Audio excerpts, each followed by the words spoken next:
진실탐사 엔터테이너 있는 대로 다 까! 최경영의 이슈 오도독! 네, 안녕하십니까. 진실탐사 엔터테이너 최경영입니다. 최경영의 이슈 오도독 시작하겠습니다. 예, 보시다시피 안동의 4대 천왕 이동형 작가 나왔다면 30만 찍죠. 요즘 클릭수가 좀 잘 안 나나 보죠. 저를 부르는 거 보니까 다시 좀 올려달라 이런 말 같은데. 그런 이야기입니다. 한 달에 한 번씩이라도 좀 나와주셔가지고 다른 분들은 잘 안 먹혀요. 알겠습니다. 그렇게 시원하게 말씀을 안 해주시니까 지금 국정감사가 수요일 7일부터 시작돼서 이제 한 3주간 계속 될 것 같고 추미애 법무부 장관, 윤석열 검찰총장 이야기 많이 나올 것 같았는데 그랬는데 지난 주말에 연휴 동안에 그 KBS가 보도를 했죠. 강경화 외교부 장관의 배우자 남편 이일병 교수라고 연세대학교 교수셨다가 이제 퇴직하신 분인데 이분이 요트를 사러 미국으로 가셨어요. 그러니까 팩트는 간단해요. 여행주의보가 내려졌음에도 불구하고 여행주의보는 외교부가 내리죠. 그래서 외교부 장관의 남편이 여행주의보가 내려졌음에도 불구하고 미국으로 갔는데 요트를 사러 갔다. 이겁니다. 여기에 관해서는 어떻게 생각하십니까? 저는 일단 지금 국민의힘 또 보수 언론에서 조국, 추미애, 강경화 이렇게 흘러가잖아요.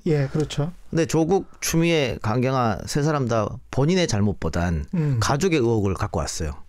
그래서 조국 때는 통했습니다. 이게. 그러네요. 여론의 반전도 있었고 똑같이 추미애를 공격했는데 별로 안 통했어요. 민주당 지지율은 그대로고 오히려 국민의힘 지지율이 내려왔죠. 조국은 딸 부인, 그다음 추미애는 아들. 강경화 남편이잖아요. 강경화 남편이에요. 이런 식으로 계속 하는데 이번에도 추미애 때처럼 통하지 않을 것이다. 그러니까 지금 국민의힘과 보수 언론이 잘못 판단하고 있어요. 이렇게 공격해서 먹힐 그런 여론이 아니거든요. 지금 그런 소재는 아니다. 당장 주변에 한번 물어보세요. 화를 내는 분들도 계시겠지만 대부분의 분들이 그게 뭐 왜? 뭐 이런 입장이에요. 그러면 정부에서 이번 추석 때 내려가지 말아달라. 국무총리부터 직접 해서 방역당국도 얘기했잖아요. 그랬죠. 저 내려갔다 왔거든요. 저 무지하게 얻어먹어야 됩니까 그러면? 방송하면 안 돼요? 정부가 내려가지 말라야 돼. 추석 때 내려갔다 왔으니까 요거도 먹어야 됩니까? 우리 아버지가 저 이번 명절에 안 내려갈게 그랬는데 안 돼 내려와. 그럼 우리 아버지 요거도 먹어야 돼요? 불효자는 옵니다 해가지고 불효자 되신 거예요. 어쨌든 정부에서 이 불법이 아니잖아요. 그렇게 해줬으면 좋겠다라고 하는 거잖아. 여행주의보라는 건 공고사안이죠. 공고사안. 이 강경화 장관 남편이 미성년자도 아니고 어른이잖아요. 자기 판단하에서 하는 것을 와이프가 어떻게 막습니까? 여기에 근데 요트라는 뭐랄까요? 지난번에 노무현 전 대통령 때도 요트 이야기가 조선일보에서였던가요? 월간조선에서 했었어요. 그러니까 요트 타면 안 돼요? 딱 그런 거예요. 근데 이 요트도 세일링 요트더라고요. 보니까 이제 노무현 전 대통령이 탔었던 것보다는 좀 크긴 큰데, 근데 이거 타고 망망대해를 취미라잖아요. 그렇게 살고 싶다잖아. 그렇게 살고 싶다. 아니 국민소득 이제 우리가 4만 불 되잖아요. 2만 불 때 스포츠 레저 하면 욕했던 게 골프였어요. 그랬죠. 요즘은 다 치죠. 3만 불 때는 승마예요. 이제 4만 불 때니까 이제 취미로 요트 탄 사람 생기는 거야. 그거 왜 하면 안 돼요? 그게 뭐 문제인데 도대체. 그러니까 잘 생각해 보세요. 국민의힘 쪽에서 자식들로 문제가 많이 터졌잖아요. 뭐 음주운전해서 도망가기도 하고 뭐 마약하기도 하고 군대에서 뭐 후임 병사를 성추행하기도 하고 자기 자식들도 컨트롤 못하는데 성인 남편을 어떻게 컨트롤하냐고요. 저도 우리 와이프 이야기 하나도 안 들어 내 맘대로 살아요. 최경영이 나가지 말라는 거 막 나오잖아. 어떻게 컨트롤하냐고. 아니 근데 대중 정서를 이용하기는 굉장히 좀 좋은 소재인 건 같아요. 그래서 제가 늘 주장하는 게 있습니다. 조금 알려진 사람이라든가 혹은 공무원 그다음 고위 공무원이라든가 그 남편이라든가 그 가족이라든가는 웬만하면 SNS는 하지 말라라고 얘기합니다. 이게 우리 같은 사람이 저도 하면 안 되겠지만 그냥 일반인 SNS 하는 것은 뭐 자신들의 자유가 너무 당연한 거죠. 그렇죠. 그런데 알려진 사람이 하게 되면 실수할 수 있고 그걸 이용할 수 있어요. 이거 같은 경우에도 KBS가 처음 보도했는데 SNS 보고 보도한 거예요. 페이스북에 계속 요트를 사러 가겠다고 그러니까 계속 얘기를 했거든. 했으니까 그거 보고 야 이거 되겠다 하고 싶어 간 거 아니에요. 예. 공항 따라간 거 아니에요. 아니 생각해 보니까 외교부 장관 남편이 외교부에서 여행주의보를 내렸는데 요트를 사러 미국으로 가? 이거 골 때리네. 뭐 이렇게 그런 거예요. 거지. 그러니까 예. 국민 정서상 문제가 있을 거라고 생각하는 건데 그럼 민경욱 거는 왜 아무런 문제 삼지 않았죠? 그러니까 이거는 원래 다 또라이라고 생각을 지금 하는 거 아니에요? 우리 언론에서 부풀리고 상황 싶으면 자체가? 부풀리는 거고 네. 안 부풀리고 싶으면 안 부풀리는 거예요. 네. 박덕흠 의원 문제도 있었습니다만 박덕흠 의원이 또 자기 가족들 어디 꼽았다 이런 보도가 나왔잖아요. 그거 만일 조국이나 추미애가 했어봐요. 강경화가 했어봐요. 한 달, 두 달 동안 끌었을걸요? 이게 선택적 보도인 거잖아. 선택적 분노인 것이고. 그렇죠. 그런데 이게 예. 먹히려면 국민들이 맞아. 저 남편이 그렇게 하면 안 되지. 큰일 날 사람이네. 이게 정상인데 과연 그럴까 한번 생각해 보시라고. 이게 불법적인 것도 아니고 내 방역 지켜가면서 예를 들어서 요트를 사러 갔어요. 예. 거기 가면 뭐 그쪽 나라의 기준에 따라서 자가격리 하겠죠. 예. 뭐 사서 여행 돌아와요. 아직 코로나 안 끝났어. 그럼 자가격리 2주 하겠죠. 그럼 뭐가 문제냐고 도대체 그게. 이게 지금 단계로 좀 나눠보자고요. 그럼 여행주의보인데 미국 여행을 간 게 문제인지, 여행주의보인데 미국 여행을 갔는데 그 여행의 목적이 요트를 구입한 게 문제인 건지, 요트를 구입하는 거는 야 이거 비싼 거 같은데 그래서 기분도 나쁘고 야 뭐 이렇게 비싼 취미를 하냐? 라고 국민 정서에도 맞지 않고 이제 그건 한꺼번에 보면 안 되고 단계적으로 흘러갈 거예요. 처음에는 외교부 수장이 강경한데 그 남편이 외교부에서 여행 자제령을 왜 내갔느냐 이걸로 몰아갈 겁니다. 근데 만일 그게 국민 여론에 통하지 않는다라고 생각하면 이렇게 국민 정서로 넘어갈 거라고요. 그렇죠. 비싼 요트 이렇게. 그러니까 앞에 게 통하면 뒤로 안 넘어가지만 안 통하면 또 이렇게 넘어갈 거라고요. 꽤 합쳐져 있는 거죠 지금. 지금은 합쳐져 있죠. 예, 지금 근데 합쳐져 있는데 이 지금 강경화 장관의 남편 같은 경우에는 처음에 강경화 장관이 최초죠. 여성부 수장으로 여성이 임명된 건. 그래서 기자들이 남편한테 전화를 많이 했어요. 예. 어떻게 생각하냐, 입장이 뭐냐. 이 남편이 버럭 화를 냈다고. 남자가 장관 되면 그 아내한테 묻냐고 전화해서 취재하냐고. 근데 왜 나한테 물어보냐고. 그런 사람이에요. 그리고 장관 되고 장관은 서울에 살고 이 사람은 시골 그 바닷가 살잖아요. 자기 혼자 남해 오토바이 타고 혼자 살잖아요. 그렇게. 그 자유로운 영혼인데. 너는 너 나는 나. 뭐 30년 이상 산 부부인데 그거를 왜 못 말렸냐. 어떻게 말리냐고요. 말렸을 거는 같아요. 예. 안 된다 그러잖아요. YTN 인터뷰에서 박원석 정의당 정책위원장도 야 이거는 엄청나게 말렸을 것 같은데 강경화 장관이 오히려 불쌍하다 뭐 이런 투로 이제 이야기를 하더라고요. 만약에 이제 거꾸로 비슷한 이야기를 했는데 그 박원석 의장도 왜냐하면 이게 만약에 그러니까 남자가 외교부 장관이고 여자가 만약에 요트를 사러 미국으로 갔다면 가지도 못했을 거거니와 갔다면 이게 어떻게 됐을까 그런 거를 생각해 보면 이 남녀의 롤 모델에 대한 어떤 고정된 편견 그 다음에 남편이 그냥 윽박 지르면서 그냥 쭉 자기 길을 간 것 같다라는 그런 생각도 들긴 합니다. 아직 우리 사회가 보수적이니까 만약 그렇게 바뀌었다면 지방 관리도 제대로 못하냐 뭐 이런 식으로 나왔을 수도 있겠죠. 그렇겠네. 근데 저는 이 건에 대해서는 언론은 팔 수 있어요 충분히. 그리고 언론은 이 얘기 다룰 수 있어요. 그래서 야 이거는 문제가 있다라고 제기를 할 수 있어요. 근데 이걸 정치권이 이걸 받아가지고 정부 여당을 공격하는 수단으로 삼으면 오히려 역풍이 분다. 왜 추미애 장관 건이 통하지 않고 역풍이 불었냐면 자 대정부 질문을 하잖아요. 그 전까지 계속 추미애 했어요. 그래서 공격했다고.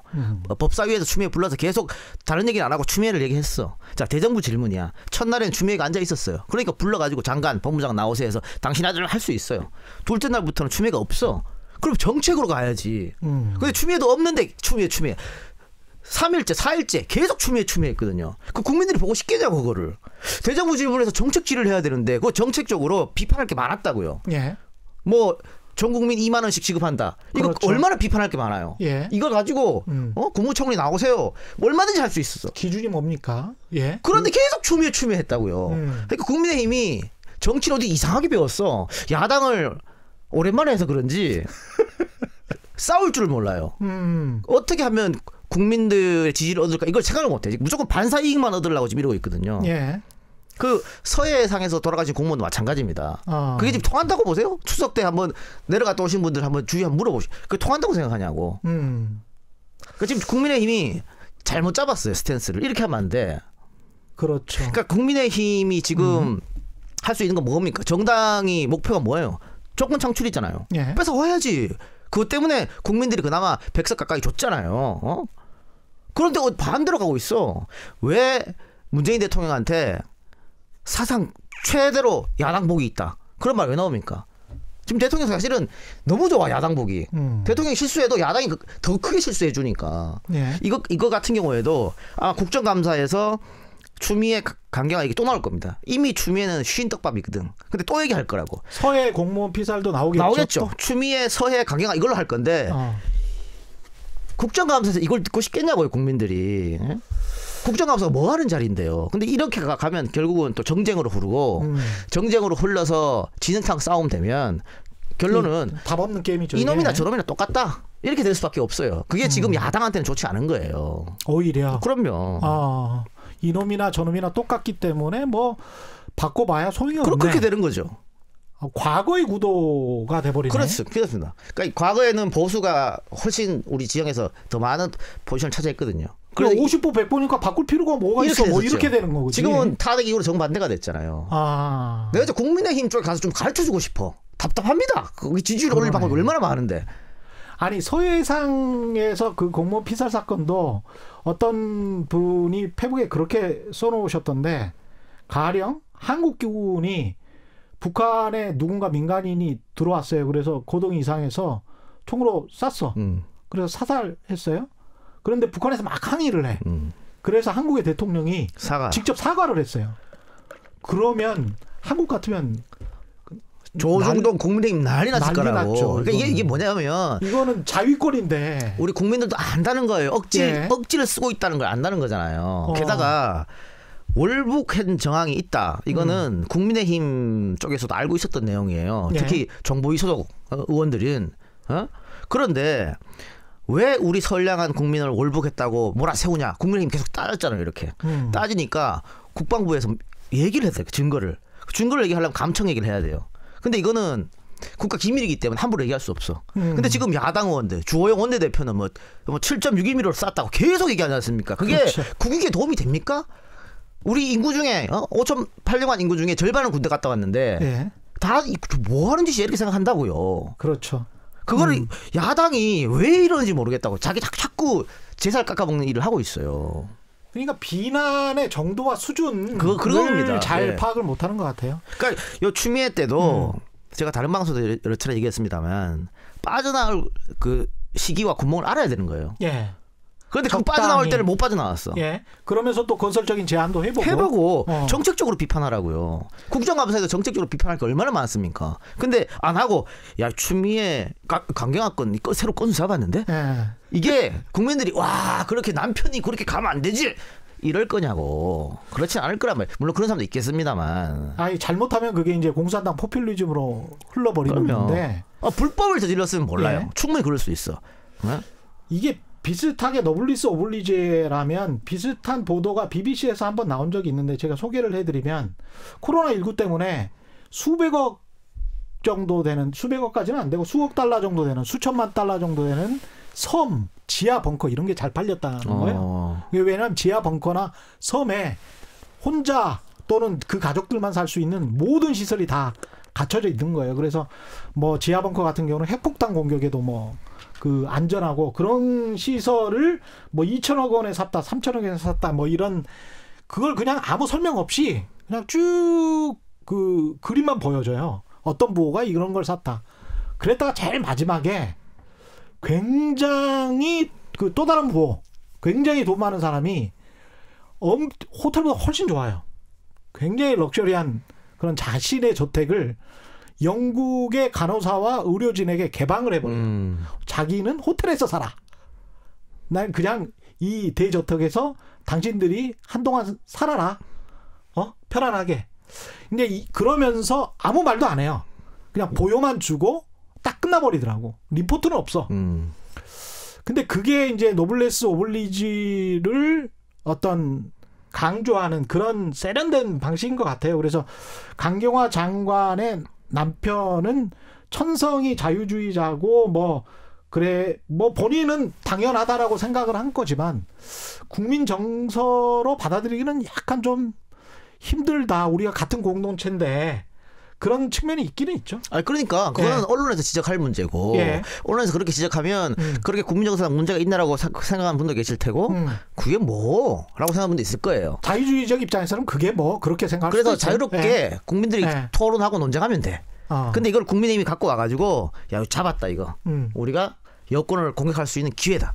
이렇게 생각해서 이걸 갖고 강경화 장관 불러가지고 계속 얘기하면 오히려 마이너스라는 거죠. 이게 그렇죠. 그럴 거냐는 얘기야. 이거를 개천절 집회에 마스크를 쓰지 않고 다른 사람에게 감염시키는 그런 집단행동 이것과 또 착각하거나 오인하시면 또 안 될 것 같아요. 그러니까 공동체주의는 공공선을 추구하는 거잖아요. 근데 이제 그거는 공공선을 저해하는 부분이 있는데 이거 같은 경우는 돈 많은 외교부 장관의 남편이 자신의 개인적 취향을 최대한 활용한 건데 되게 눈치가 없었던 거죠. 정무적 판단은 안 된 거죠, 사실. 그렇죠. 그 사람은 내가 왜 정무적 판단을 해야 돼? 이렇게 생각을 했을 거야, 아마. 내가 뭐 공무원도 아닌데? 그렇죠. 생각이 있어요. 예. 그 사람이 그러니까 공인이냐 아니냐 그거는 참 규정하기가 쉽지 않습니다. 오히려 개천절 집회가 나왔으니까 국민의힘에서는 과거에 명박산성으로 그렇게 비난하더니 니네들 스스로가 산성을 쌓고 있느냐 이런 걸로 공격하는 게 더 낫지. 이게 더 먹히지. 그렇죠. 안 그렇겠어요? 그렇죠. 왜 그럼 그렇게 비난했냐. 과거에 이명박 때 박근혜 때 왜 그렇게 비난했냐. 이걸로 몰고 가게 낫지.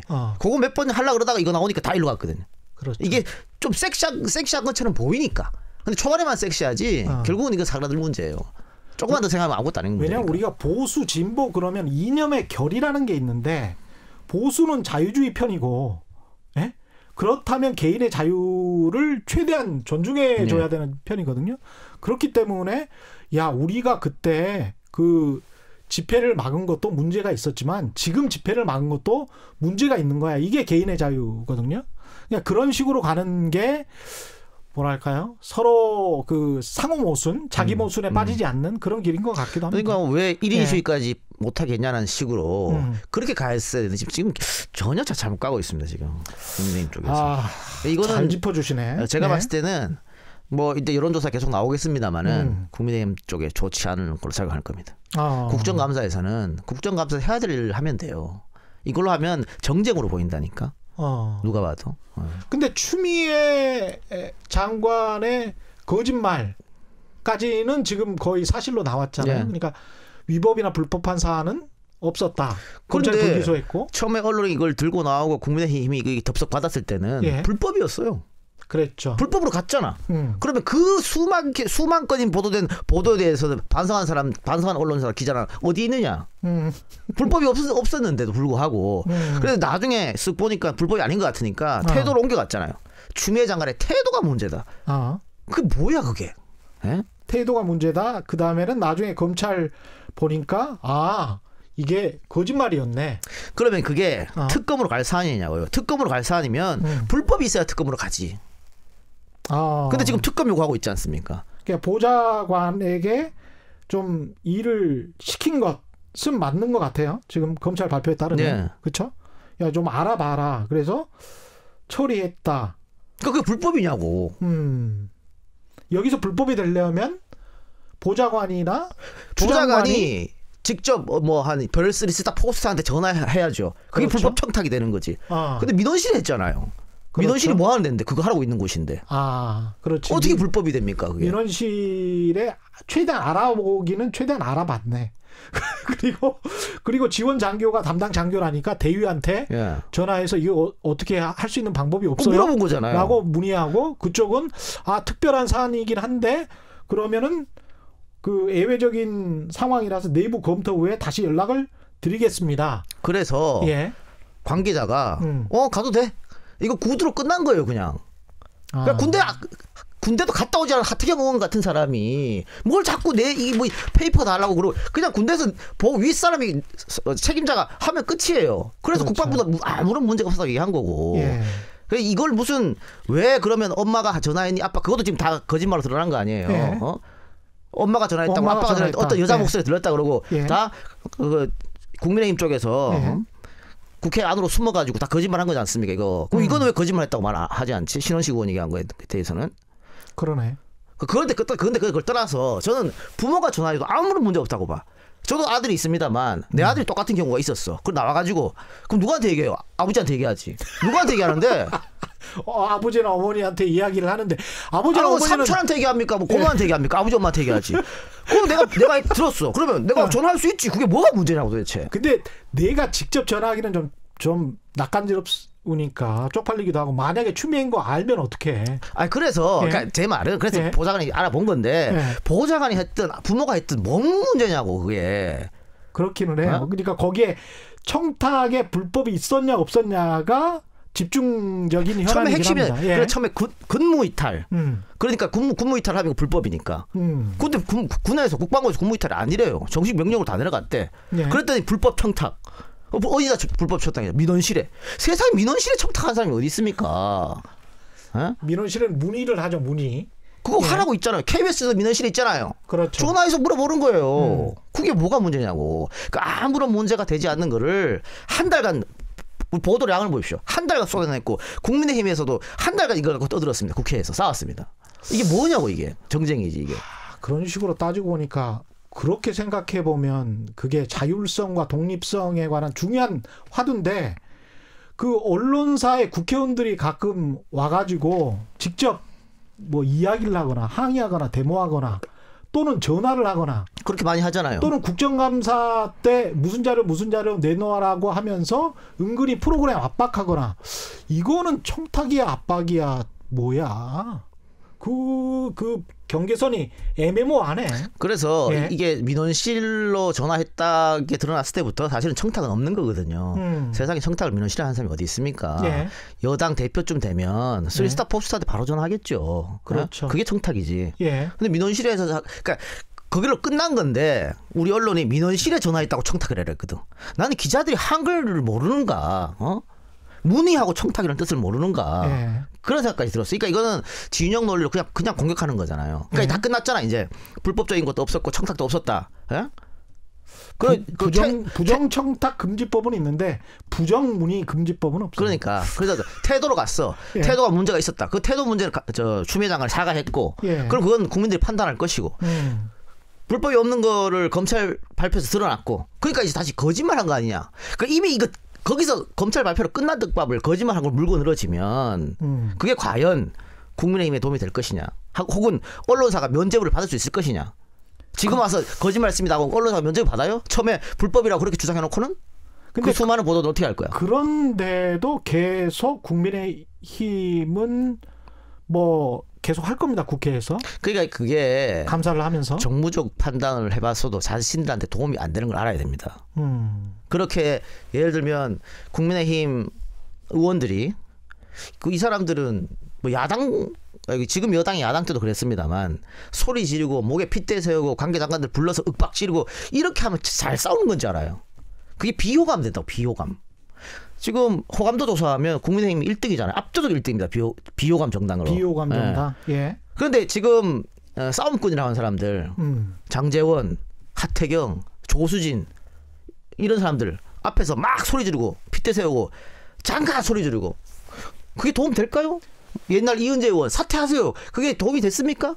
그러니까 당내 역학관계나 혹시 그 다음에 공천이나 뭐 이런 것들 때문에 그런 행동을 계속 하고 강경파들이 또 득세할 가능성이 높잖아요. 뭐 그런 거죠. 그리고 예. 그렇게 하면 언론에서 더 실어주고 하니까. 예. 그런데 그렇게 목소리 핏대 올리고 싸울 때는 국민들이 나를 지지해줘야 돼요. 예를 들면 뭐 최순실 사건 같은 경우에 그건 누가 봐도 아니잖아. 예. 그러니까 국민들이 시원하게 막 비판해줬으면 좋겠어.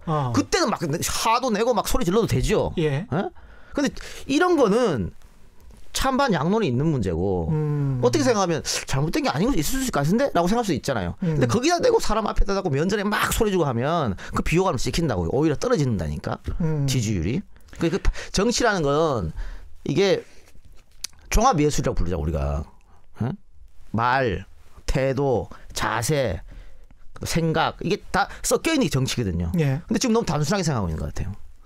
만약에 계속 그 공수처를 반대해서 이번에 국회에서도 정기국회에서도 그냥 공수처가 물 건너가면 어떻게 될까요? 김종인 비대위원장이 그런 선택을 하지 않을 겁니다. 그나마 국민의힘에서는 머리가 있는 사람이에요. 근데 왜냐하면 이거 법이 통과가 된 법이에요. 예. 그러니까 법이 통과되기 전에는 여야가 싸울 수 있죠. 예. 멱살 잡고 할 수 있죠. 그렇죠. 통과됐으면 법인 거잖아요. 따라야 돼요. 예를 들면 종편 만들 때 생각나십니까 그때? 날치기 통과한다고 무슨 뭐 해머 들고 오고 맞아요. 뭐 별의별 다 터졌잖아요. 통과됐잖아. 뭐 어떡할 거야 통과되는 거를. 결국 지금 종편 하고 있잖아 지금. 미스트로 저렇게 잘 하고 있잖아 지금. 그래서 통과됐으면 해야 되는 거예요. 예. 근데 만일 저렇게 추천하지 않으면 어떤 일이 벌어지냐. 자신들이 여기 들어와서 자기들이 추천하겠다 그러면 비토권이 있어요. 만일 정말 내가 자격이 있다. 이동형이라는 사람이 예. 우리 민주당에서 날 임명하라고 그런다. 근데 국민의힘은 날 너무 싫어요. 그러면 안 돼 하고 비토할 수 있어요. 근데 들어오지 않으면 그것도 못 한다니까. 예. 개도 옳고 우럭도 잃는 일이 벌어집니다. 그 처음에 뭐 11대 7을 하니 뭐 이렇게 얘기했었잖아요. 그렇죠. 예. 의원 나누는 거. 우리 법사위 안 주면 하나도 안 들어갈 거야. 그래서 18대 빵 됐죠. 그럼 국민의힘이 갖고 간 게 뭐 있어? 상임위원장 말씀하시는 거죠? 상임위원장. 뭐 예. 있냐고. 그렇게 고집 부려서 하나도 못 가져갔잖아요. 근데 이거 법사위 안 주면 우리 한 개도 가져가지 말자라고 한 거. 이거 누가 주도적으로 했냐면 초선 의원들이 주도한 거예요. 주호영 원내대표는 2차례나 가서 빠꾸 먹었거든. 이렇게 하다 합의하고 가니까 안 된다. 예. 안 된다. 초선 의원들이 왜 그럼 이렇게 강경하게 나왔느냐. 예. 정치를 모르니까. 정치를 모르니까 결국 이렇게 됐잖아요. 예. 그럼 지금 얻은 게 뭐냐고 하나도 얻었지. 법사위 주더라도 7개, 6개 갖고 왔으면 지금 1억 골 안 나거든요. 똑같습니다. 이것도 그렇지. 지금 공수처도 결국 저렇게 고집 피우면 자신들은 비토권도 날아갈 거예요. 비토권이라도 얻으려면 들어와야 되는 거예요. 이게 참 국감장에서 서로 막 싸우고 그러다가다 말이죠. 그 화장실로 뚝 들어가면 저도 그런 일을 한번 목격한 적이 있는데 화장실로 뚝 들어가면 그 장관과 여당이든 야당이든 서로 상대편의 국회의원이 형님 제가 아까 말한 거는 그거 그 사적으로 그런 거 아닌 거 아시죠? 이렇게 화장실에서 이제 오줌 누면서 그런 이야기를 하더라고요. 그래서 그거 그게 정치인 것 같아요. 근데 그 다선원들과 이 장관과의 그 관계가 근데 그 초선원들은 잘 모르지 그런 거를. 근데 지금 예. 방금 최 기자 말씀하시는 거는 19대까지 그랬어요. 예. 20대, 21대 그런 것도 안 보여요 지금. 그런 것도 없습니까? 예. 그러니까 답답한 게 정치를 왜 이렇게 하지? 예를 들면 조수진 의원이 추미애 장관 공격한다고 아들이 휴가 때 PC방 갔더라. 그렇게 했잖아요. 입이 다 끝난 떡밥인데 그걸 물고 들어왔잖아요. 예. 정치는 그렇게 한 거 아니에요. 설사 그런 제보가 왔다 하더라도 야 이게 뭐냐? 묵살해야 돼 정치인 겁니다. 서로 최소한 존중을 해줘야 돼. 근데 지금 국회는 그런 것도 없어. 내가 어떻게 하면 돋보일까 싶어서 최소한의 상대방 팀을 존중하지 않아요. 마구잡이로 공격합니다. 이렇게 하면은 오늘 제목 나왔네. 정치는 그렇게 하는 게 아니야. 예. 정치는 그렇게 하는 게 아닙니다. 할 줄 모르면 하지를 마요. 왜 다 아니 자신들이 잘하는 거 있잖아. 네? 기자 출신이면은 뭐 그걸로 해서 오히려 언론 개혁을 위해서 애쓰고 사업가 출신이면 그거를 해갖고 국가 이득이 되는 대로 하고 우리나라는 이상한 게 어느 한 분야에서 성공하면 마지막에는 꼭 정치를 하려고 그래요. 그렇죠. 참 그것도 그거 잘못된 거예요. 예. 우리처럼 정치를 너무 잘하려도 안 들어가는데 이런 사람이 있는 반면에 그 비토권을 받고 물에 물 탄 듯 술에 술 탄 듯 또는 친검류의 공수처장이 나올 때까지 계속 그냥 비토를 하면 야당 입장에서는 괜찮지 않습니까? 그러니까 들어와야 된다니까요. 그 법안도 통과시키고 그냥 그 대한변협 회장 하신 분들 중에서 그런 분들 굉장히 많거든요. 친검 출신의 그 대충 그 친법조인 분들 많아요. 그러니까 그 허우대 멀쩡하시고 근데 사실은 알고 보면 경력은 굉장히 화려해. 근데 알고 보면 속은 뭐 적당히 보수, 겉으로는 합리 뭐 이렇게 되시는 분들이 있어요. 충분히 가능합니다. 예. 네. 그리고 공수처 수사 대상이 야당보다는 결국은 여당 쪽이 더 많아요. 정부 여당을 장관리도 다 있으니까. 그렇죠. 거기다 국회 수도 더 많고 지금은. 그럼요. 예. 그러니까 지금 국민의힘에서 이게 초기에 이 입법을 반대해서 계속해서 지금 뭐 하는지 모르겠습니다만 자기들한테 나쁠 게 없어요 이게. 이미 통과됐는데 어떡합니까 통과된 법을. 그러니까 정치가 조정과 타협이 좀 한 번이라도 주요한 사안에서 이루어지는 그럼요. 그런 정치가 됐으면 좋겠어요. 그러니까 하나를 주면 예. 하나를 얻고 이런 건데 지금 여야 보면은 하나도 다 안 이루려고 하니까 예. 그런 문제가 생기는 거죠. 윤석열 검찰총장도 분명히 나올 텐데 국정감사에 야당 쪽에서는 윤석열 총장을 또 역으로 이제 보호하려고 할 것이고 여당 그렇죠. 쪽에서는 공격하려고 하는 그런 형국이 펼쳐질 것 같은데 예. 이 수사 또 가족 관련된 수사도 지금 얽혀 있고 요거는 또 어떻게 봐야 될까요? 그러니까 윤석열 가족 관련 수사가 이제 본격적으로 시작이 됐죠. 시작이 됐는데 윤석열 총장이 지금 사실상 식물총장이라 그러잖아요. 예. 이 사건도 안 갖고 있죠. 그렇죠. 거의 다 이 사건이 원래 뭐 법무장관이니까 다 내줬잖아요. 예. 근데 처음에 할 때는 당신 마음대로 해보라 해서 다 자기 측근 심었다가 지금 다 이렇게 된 거지 않습니까? 예. 거기다가 장관이랑 각을 세웠는데 번번이 다 깨졌어요. 그랬죠. 간판이 다 졌죠. 그랬죠. 그러니까 후배 검사들 보기도 민망하고 아하. 조직 지키는 것도 실패했습니다. 그랬죠. 예. 이랬음에도 불구하고 왜 저 자리에 계속 앉아 있느냐? 결국은 가족 수사 때문에 그런 거 아니냐? 왜냐하면 공소시효가 얼마 안 남았거든요. 공소시효 때문에. 예. 그러니까 그때까지만 좀 있어보자. 뭐 임기는 내년까지니까. 윤 총장을 너무 쪼잔하게 보는 거 아니세요? 그러게 말이에요.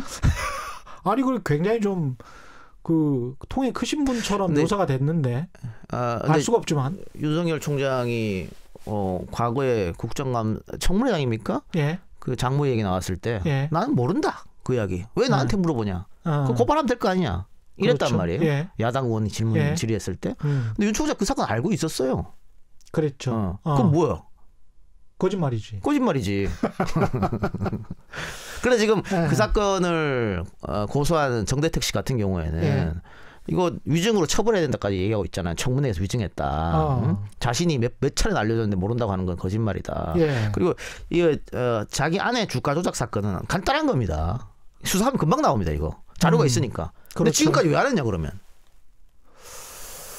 참 그것도 그거고 제가 그 윤석열 총장을 공식 석상에서 목소리만 저는 되게 이제 사람을 목소리하고 얼굴 뭐 특히 이제 탐사보도 기자니까 이 사람이 공격당했을 때 그 목소리가 굉장히 중요한데 2018년 12월에 이상호 기자 고발뉴스에 예. 이상호 기자가 윤석열 총장이랑 당신은 서울중앙지검장이죠. 예. 홍석열 회장을 홍석현. 만났느냐 안 만났느냐, 예, 홍석현 예. 회장을 만났느냐 안 만났느냐 이거 가지고 이제 질문을 하는 와중에 그 목소리가 일단 굉장히 다급하고 분노가 많고 약간 좀 아나무인이고 뭐 이런 게 확 느껴지더라고요. 한번 들어보세요. 고발뉴스. 내가 이재용이든 조중동 사장이든 만날 수 있는 거고 뭐 이렇게 이야기를 했는데 이 말 자체도 좀 말이 안 되는 거 아니에요? 뭐 만날 수도 있겠죠. 예. 다만 당시에는 삼성 건이든 뭐 건이든 다 걸려 있잖아. 조선일보 뭐 건이든 그렇죠. 중앙지검에 다 걸려 있었거든요. 그러니까. 그런데 만나면 부적절하지 그게 어떻게? 예? 그리고 거기에 무슨 나중에 보면 뉴스타파 보도를 보면 이제 이상호 기자 이후에 이제 취재를 한 거죠. 순서를 보면 이상호 기자는 왜 이 녹취록을 가지고 그동안 계속 가지고만 있었는지는 모르겠지만 게다가 모르겠습니다. 국정감사에서 어느 정도까지 나올지는 모르겠습니다만 이게 계속 그 이 장모 사건이랑 아내 사건이 묵혀두고 제대로 수사가 안 되면 결국은 아내의 사생활까지 들어가게 되거든요. 그렇죠. 저는 그런 건 안 했으면 좋겠어요, 사실. 그것도 정치권에서 나서서 언론을 할 수 있어. 에? 언론은 할 수 있죠. 아까 그런 케이스하고 대중의 관심. 그러니까 언론은 충분히 할 수 있습니다만 사람이 개를 물었다. 신기하네. 외교부 장관 남편이 여행 주의보임에도 불구하고 요트 사러 갔네. 신기하네. 뭐 이런 거예요. 신기성에서는 뭐 언론의 뉴스가 될 수가 있죠. 화제가. 근데 이걸 갖고 와가지고 정치권에서 예를 들면 여당에서 총장을 공격하기 위해서 뭐 아내 사생활 들춘다. 그러면 또 역풍 불어요. 정치의 정도를 오늘 계속 말씀하시네요. 그러니까 윤석열 평소와는 다른데? 윤석열 총장도 예. 본인이 뭐 떳떳하고 하면 이 건에 대해서는 공개적으로 얘기해야 됩니다. 나한테 보고하지 말아라든가 뭐 그런 액션이 필요한 것이죠. 뭐 빨리 수사를 하라든가. 근데 지금 이것도 서울중앙지검에서 하고 있는데 아랫사람이 그래도 우리 조직의 최고 사람의 가족 관계된 수사를 한다? 쉽진 않아요. 왜냐하면 이게 만일 뭐 어떻게 문제가 됐다고 결론이 나면 우리 조직이 스크래치 받거든. 검찰 조직 자체가. 근데 본인 입장에서는 끝까지 버티고 그나마 그래도 별로 5점을 물론 5점은 많이 남았다라고 이미 남았다라고 생각하시는 분들도 많겠지만 좌우지간 어느 정도 털고 일어나서 좀 기회를 받다가 지금 홍석현 회장, 방상훈 사장 만났다는 거 아니에요?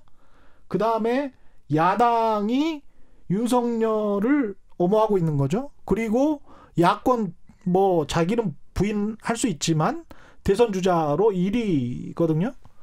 그러면 이 상황에서 내가 진짜 등판해서 제대로 한번 정치를 해보겠다. 그러면 검찰, 재벌, 언론, 그것도 가장 큰 언론사들, 그리고 이 야당까지 다 거느렸으면 윤석열 총장 입장에서는 좀 생각해 볼 수 있는 승부수를 걸어볼 수 있는 그런 상황 아닙니까? 그러니까 내 스스로 물러나기보다는 쫓겨나는 모양새로 하면 그렇죠.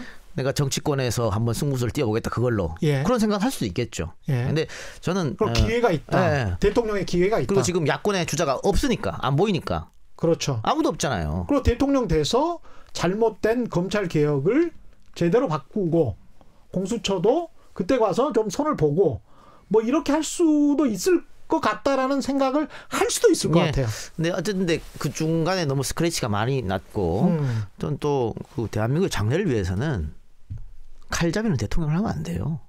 칼잡이는 대통령을 하면 안 된다. 쭉 그것만 해왔습니다. 수사하고 처벌하고 수사하고 처벌하고. 그렇죠. 대통령을 한다고요 그런데? 또 수사하고 처벌하겠죠. 대통령의 자리가 수사하고 처벌하는 자리입니까? 예를 들어 홍준표는 가능해요. 검찰 출신이지만 그 이후에 쭉 또 정치권에 있었잖아요. 그렇죠. 여러 가지를 보고 경험했잖아. 근데 검찰 하다가 끝나고 검사하다가 끝나고 바로 대통령을 한다? 그런 케이스가 어디 있습니까? 우리 장래도 좋지 않아요.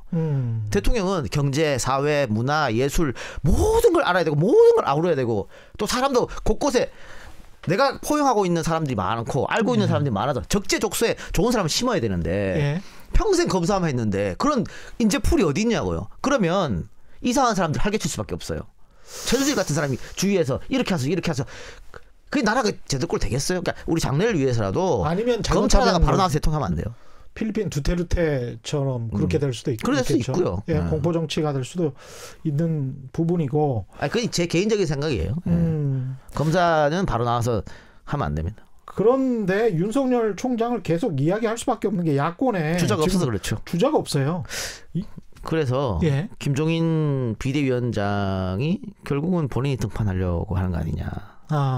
지금 부산시장에 대해서는 뭐 초선 의원들한테 권유한다.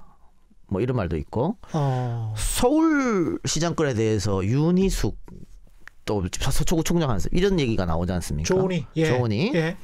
그 얘기는 뭐냐면 나경원이나 아니면 또 오세훈이나 그 구세력 그 사람들이 나와서 당선되면 그거는 그 사람들이 잘해서 된 거지 김종인이 잘해서 된 게 아니잖아요. 그러네요. 윤희숙이 나와서 되면 이건 내 작품이야. 그러네. 응? 와 역시 김종인 비대위원장 잘 데려와갖고 이렇게 우리가 서울시장도 이겼다.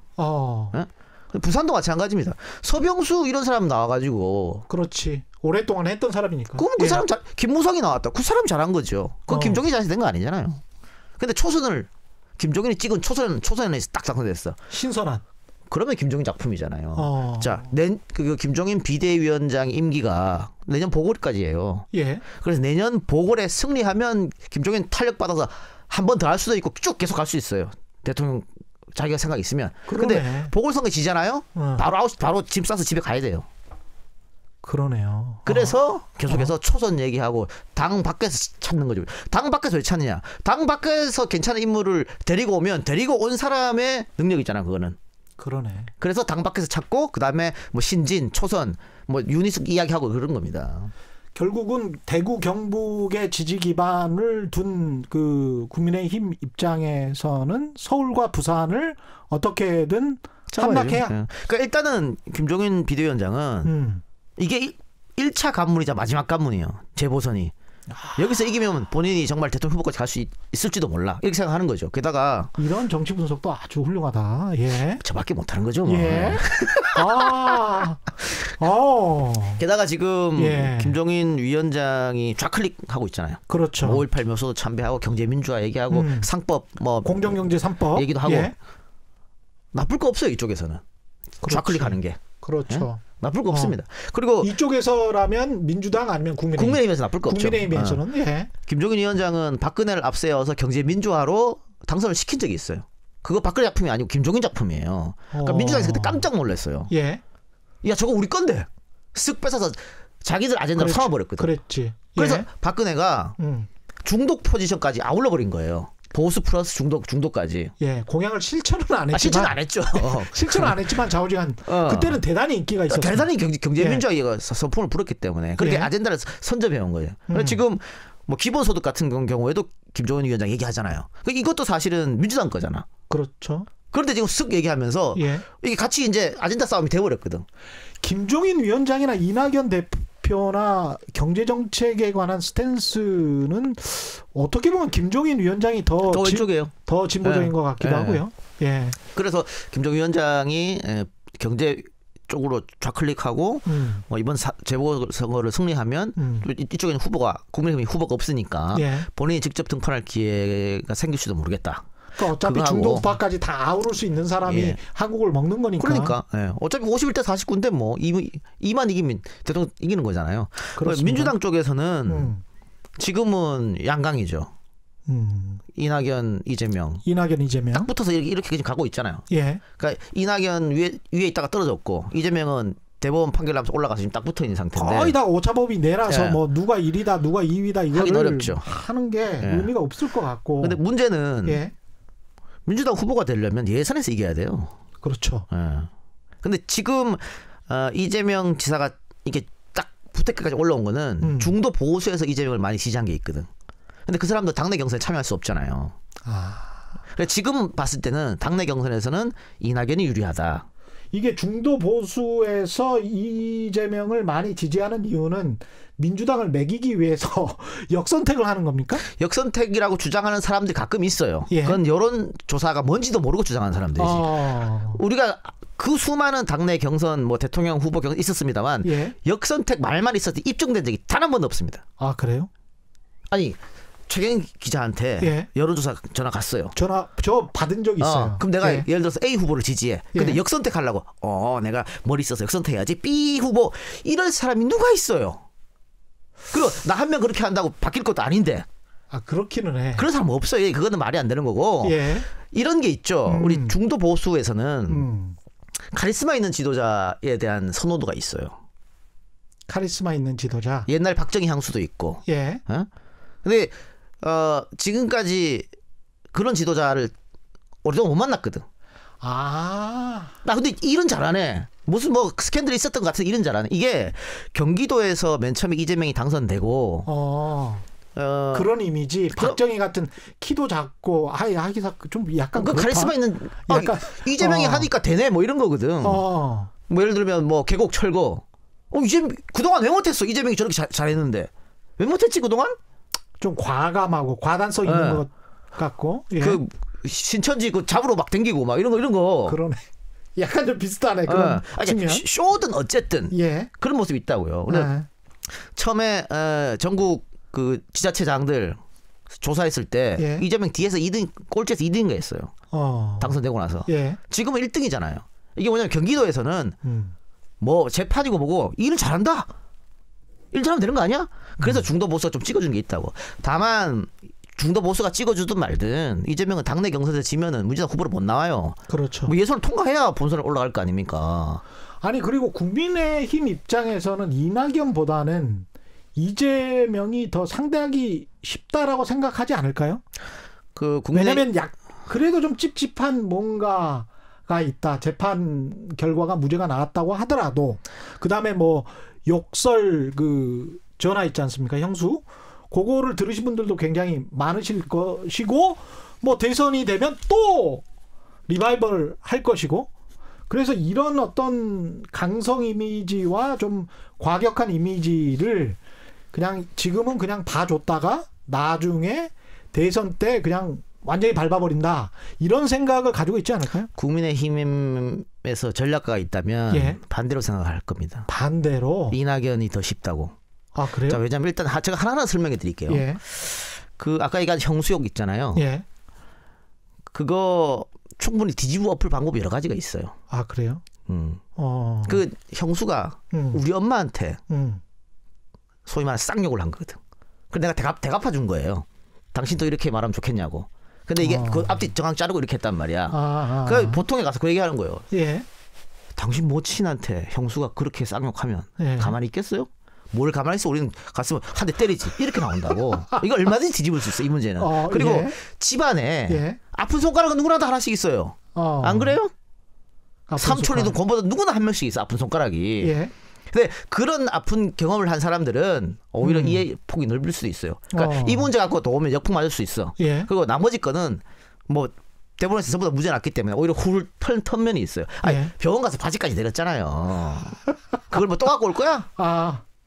김부선 씨. 또 갖고 올 거야 그거를. 예. 자, 근데 제가 왜 이낙연이 더 쉽다고 판단할 거야 저기서. 예. 대통령 선거는 70% 이상 투표하잖아요. 그렇죠. 75%까지. 그렇죠. 근데 아직도 그러면 안 됩니다만 예. 아직도 대한민국은 지역적 투표를 합니다. 경상도에서 국민의힘이 몰표 나오고 호남에서는 민주당이 몰표 나와요. 이분이 이제 전라북도도 아니고 전라남도이기 때문에 그렇게 됩니다. 그리고 예. 호남이 뭉치면 뭉칠수록 TK, PK는 더 뭉쳐요. 대통령 선거에서는. 참 저도 이제 전라남도 출신이라 참 안타깝네요. 그런 현상이 진짜로 있다면 있습니다. 플러스 민주당이 대통령 선거에서 질 때 어떻게 지냐. 서울은 가까스로 이기고 PK, TK 당연히 지고 호남에서는 이기고 경기하고 충청에서 져요. 경기, 인천, 충청에서 져서 대통령 선거 넘어갑니다. 항상. 근데 경기도 인구가 서울보다 더 많죠? 그렇죠. 그렇죠. 경기도 지금 제일 인기 있는 정치인이 누굽니까? 이재명. 그러면 대통령 선거 갈 때 경기도면 누구 찍겠어요?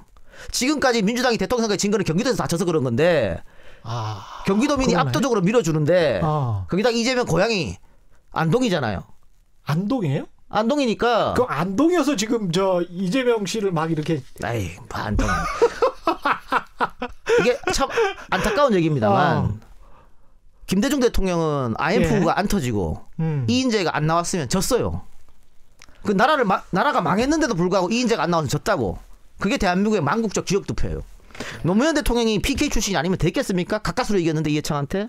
문재인 대통령도 그때 마찬가지입니다. 박근혜하고 싸웠을 때 노무현보다도 조금 더 얻었습니다만 TK 표보라고 박살나게 깨졌어요.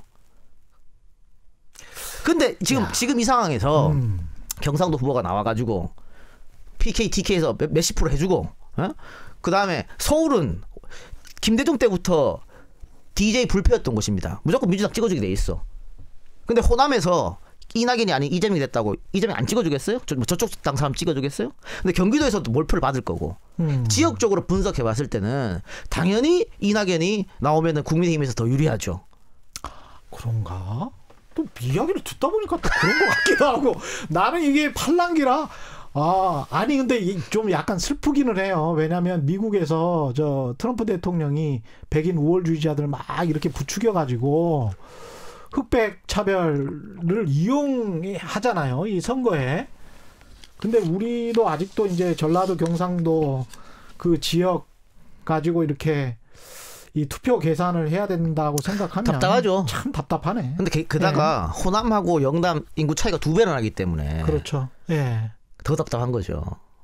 이렇게 하면 안 됩니다만은 현실로 이제 분석을 해드려야 되니까. 속으로 그럴 수는 있겠습니다. 그러니까 연세 드신 분들이 그래도 특히 전라남도 사람 못 믿는다 뭐 이런 식의 옛날식의 아주 잘못된 편견을 가지고 계신 분들이 또 있을 수가 있기 때문에 하나만 더 말씀드리면 이낙연 대표는 호불호가 없죠.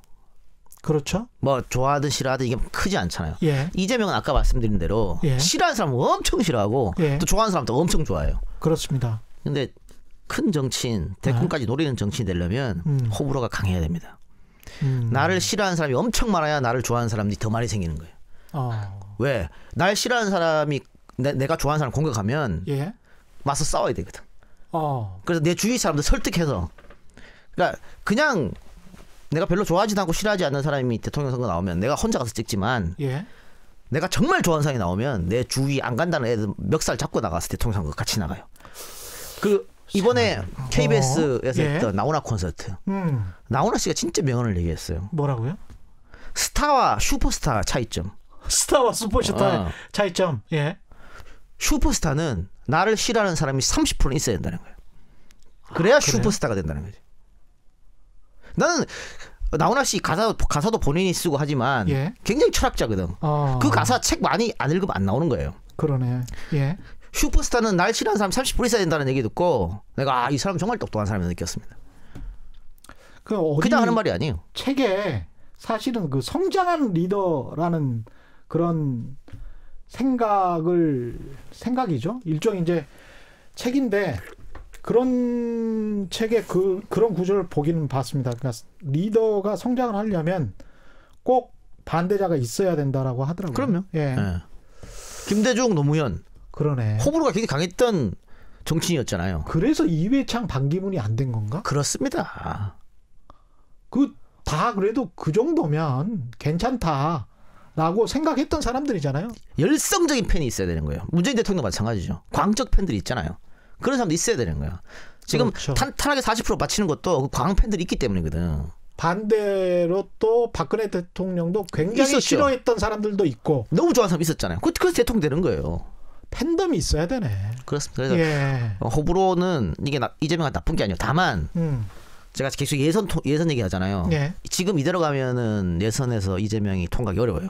그러니까 당내 경선이잖아요. 당내 경선인데 어쨌든 민주당을 지지하는 사람들 혹은 당원 대의원들을 여론 살펴보면 이낙연이 이재명보다 높거든. 훨씬 높아요. 그렇죠. 이렇게 가면 무조건 지게 돼 있습니다. 본선 경쟁력이 뭐고 간에 본선을 못 가.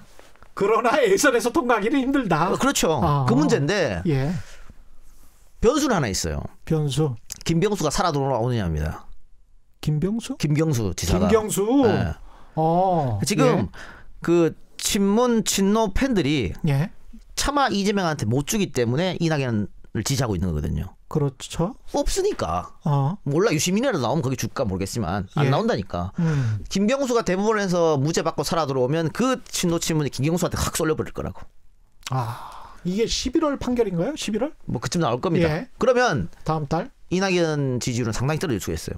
그러니까 이재명 입장에서는 김경수 지사가 살아 돌아와가지고 3파전 하는 게 너무 좋겠지. 그렇게 되는 겁니까? 그렇게 되는 겁니다. 그러면 그게 변수죠. 이야, 그럼 누가 된다는 이야기야? 그리고 김경수가 살아 돌아오면 3파전 해봐야지 뭐. 그때는 그때 가서 분석하기로 그럼, 하고 그때 가서 분석해. 11월 판결이 나오면 또 정치는 생물이니까. 그러면 이해찬 대표가 그분은 정말 정치 구단이거든. 그런 얘기 했지 않습니까? 다코스 한 명 있다고. 김경수 지사거든. 살아 돌아오면 후보가 될 가능성 높죠. 이걸 또 이제 조선일보도 상당히 견제하듯이 이런 이야기를 하더라고요. 기사에 써놨는데 김경수 지사 조국 장관의 귀환까지 예측을 하던데 조국 장관도 아까 국민의힘 비호감 세력이 많다라고 이야기를 했는데 조국 장관도 여권 인사들 중에서는 비호감 세력이 또 굉장히 많더라고요. 조 전 장관 뭐 부산시장 얘기도 뭐 하고 하던데 뭐 패착이죠. 그건 민주당이 바보가 아닌 이상 그렇게 하지 않을 겁니다. 조 전 장관은 학자로서 이제 남겨두는 게 민주당한테는 좋을 거예요. 대선 말고 그러면은 저 서울시장의 민주당 후보는 어떻게 되는 거예요? 저는 뭐 개인적으로 저쪽이 저 국민의힘이 초선이 나오면 여기도 신인이 나오겠네. 민주당도. 그러니까 네. 방법은 두 가지인데 뭐 지금 상황에서는 여성 후보도 나쁘지 않다. 그리고 뭐 박영선 추미애가 오래 준비했으니까 예. 또 역량도 있는 사람들이고. 예. 근데 그게 안 된다면 박주민도 나쁘지 않다. 예. 박주민은 뭐 재선 의원입니다만은 젊고 그렇죠. 또 국민들한테 뭐 근데 윤희숙 박주민이면 구도가 강북 대 강남인데 인구는 강북이 훨씬 많기 때문에 서울 판때기는 무조건 민주당이 이겨요. 서울 판때기는 예. 예. 그렇게 되면은 굉장히 좀 불리한 구도잖아요. 서울 판때기 무조건 이긴다니까 민주당이. 볼 것도 없어요. 근데 국민의힘 쪽에서는 그렇게 생각 안 하는 것 같던데. 뭐 당이니까 그렇게 생각하고 이기려고 하고 나와야죠. 예, 알겠습니다. 오늘 뭐 쭉 또 정리가 완전히 됐습니다. 저는 약간 좀 정알못이라 이런 이야기를 들으면 어떻게 이렇게 분석을 잘하지? 뭐 이런 생각이 좀 들더라고요. 이걸로 밥 먹고 살아요. 야, 정말 안철수 국민의당 대표는 혹시 기사회생할 수 있습니까? 안철수 대표의 마지막 카드는 국민의힘에 입당하는 겁니다. 힘에 입당하는 것. 입당하든 합당을 하든 어쨌든 그 간판을 달지 않고는 대통령 못 돼요. 대통령 못 돼요? 그럼요. 방법이 없어요. 그 방법밖에 없습니다. 마지막 희망은 국민의힘 힘으로 들어가는 거. 세력을 등에 업어야 된다. 뭐 대한민국에서 제3정당이 대통령 되는 거 봤습니까? 그렇죠. 20%도 못 얻어요. 불가능합니다. 무조건 국민의힘에 들어가야 됩니다. 근데 지금 봤을 때는 뭐 국민의힘 쪽에 워낙 후보가 없으니까 뭐 홍준표 뭐 이런 사람들은 그나마 지지율이 조금 나오는 게 지난번에 대통령 나와서 그런 거고 이게 힘 없어요. 오히려 그나마 좀 비벼볼 만한 사람은 원희룡 정도? 아니면은 힘듭니다. 아마 오세훈 이런 사람 아예 안 되는 거고요. 그러니까 그렇죠. 김무성이 본인이 킹메이커를 하겠다고 얘기했는데 킹메이커를 하려면 진짜 킹메이커가 돼야 돼요. 예. 근데 지금 뭐 부산시장 얘기 나오잖아요. 그 순간은 그러면 킹메이커가 안 되는 거지. 부산시장 하면서 어떻게 킹메이커 합니까? 본인의 존재감이 작아지니까. 불법이야 그 불법. 부산시장 하면서 킹메이커 하면. 뭐 알아? 그러네. 10월인데 내년 4월 7일 이 재보궐선거는 그렇고 생각해보면 몇 개월 안 남았어요. 예. 내년이면 바로 시작된 거죠. 국정감사 끝나면 예산 국회거든요. 그렇죠. 예산 끝나면 뭐 바로 그리고 난 다음에는 재보궐선거 끝난 다음에는 1년도 안 남았어요. 그러니까 대선이. 반대로 예. 재보궐선거가 민주당이 두 개 다 졌다. 서울도 지고 부산도 졌다. 다 졌다. 그러면 이낙연 대표는 갈 데가 없어지죠. 누구 책임입니까? 대표 책임이지. 또 그렇게 되네. 그러면 서울은 아까 질 수가 없다고 분석하셨으니까 그래서 희망이 있는 거 이낙연 대표는. 1대1이다. 1대1이면 괜찮다. 괜찮죠. 민주당 입장에서는 1대1이면. 부산은 뭐 그럴만하다. 만약에 2대0 다 이겼다. 그럼 이낙연 주가는 또 다시 올라갈 수 있겠지. 그러네. 왜냐하면 이재명은 선거에 그 어떤 영향도 못 미치거든요. 그러네. 아까 말씀하신 대로 경기도지사니까 어떤 영향도 못 치기 때문에 이기든 지든 다 이낙연 책임이야. 근데 이겼다. 두 개 다 이겼다. 그럼 이낙연 주가는 올라가죠. 오히려 선거 기간에는 정치 이슈의 개입을 덜하게 되겠네요. 그때는 이재명은 잘 안 보이고 이낙연만 보일 겁니다. 왜냐하면 오늘은 서울 가서 유세하고 내일은 부산 가서 또 지원 유세해주고 그렇죠. 계속 이래서 전부 다 오늘 이낙연 대표는 어디 갔다 계속 할 거 아니에요. 그렇죠. 두 군데 다 이겼으면 그거는 이낙연 덕이지. 그럼 이낙연 지지율은 올라가는 거지. 그래서 이낙연으로서 최악은 두 개 다 지면은 정말 기사회생할 방법이 없고 아직 누가 될지 모르겠구만. 모르죠. 정치는 생물 아닙니까? 생물. 모르겠어. 야. 근데 제가 봤을 때는 1대1로 날 것 같아요. 예. 그 내년 보궐선거는. 뭐 한 시간 정도 되는 분량인데 오늘 내용 곰곰이 한번 들어보시면 아주 재밌을 것 같습니다. 정말 논리적이시네요. 예. 긴 시간 함께 해주셨습니다. 예. 이동영 작가였습니다. 고맙습니다. 한 달 뒤에 봅시다. 네, 최경영의 이슈 오도독 한 달 뒤에 뵙겠습니다. 아니고요. 이번 주 다음 주에 최경영의 이슈 오도독 계속됩니다. 고맙습니다.